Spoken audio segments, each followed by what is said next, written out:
আজকে আমরা পড়ব দশম শ্রেণীর ভূগোল বইয়ের প্রথম অধ্যায় বহির্জাত প্রক্রিয়া ও তাদের দ্বারা সৃষ্ট বিভিন্ন ভূমিরূপ।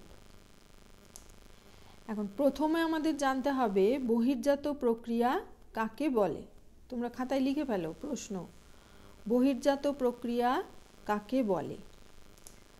যে প্রক্রিয়ায় নদী, হিমবাহ, বায়ু, সমুদ্র তরঙ্গ ইত্যাদি বাইরের প্রাকৃতিক শক্তিসমূহ ভূপৃষ্ঠের ওপর ক্রিয়াশীল হয়ে ভূমিরূপের পরিবর্তন ঘটায় বা বিবর্তন ঘটায় তাকে বলা হয় বহির্জাত প্রক্রিয়া।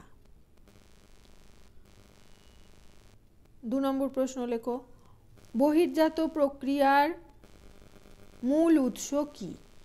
বহির্জাত প্রক্রিয়ার যে সাধিত হয় তার মূল উৎস হলো সৌর শক্তি।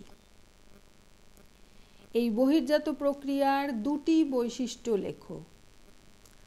একটি হলো এটি ধীর প্রক্রিয়া, কখনো কখনো ধসের ফলে হয় বা হিমানি সম্প্রপাতের ফলে হয়।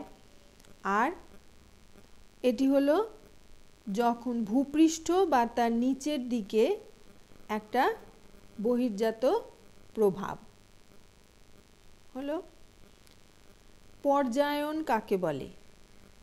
যে প্রক্রিয়ার মাধ্যমে পৃথিবীর অসমতল ভূমিরূপ পর্যায়ক্রমে ক্ষয় ও সঞ্চয় কাজের মাধ্যমে ভারসাম্য বা সমতল অবস্থায় আসে তাকে পর্যায়ন বলে। এই পর্যায়ন কয় প্রকার ও কি কি?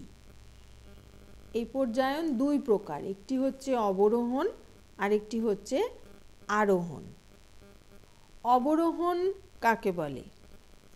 যেসব প্রক্রিয়ার দ্বারা ভূপৃষ্ঠের উঁচু স্থানগুলি ক্ষয়ের মাধ্যমে নিচু হয় বা ভূপৃষ্ঠের উচ্চতা এক কথায় হ্রাস পায় তাকে বলা হয় অবরোহণ। আর আরোহণ কাকে বলে?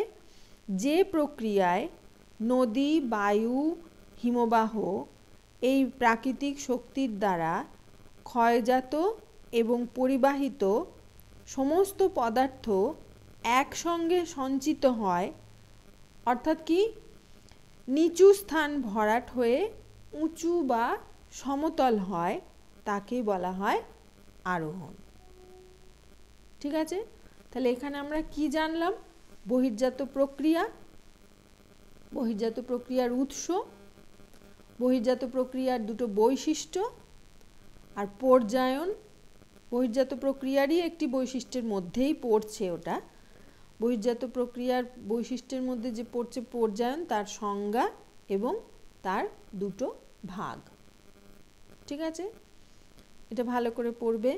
এটা হচ্ছে একদম প্রাথমিক ধারণা এই চ্যাপ্টারটার সম্পর্কে।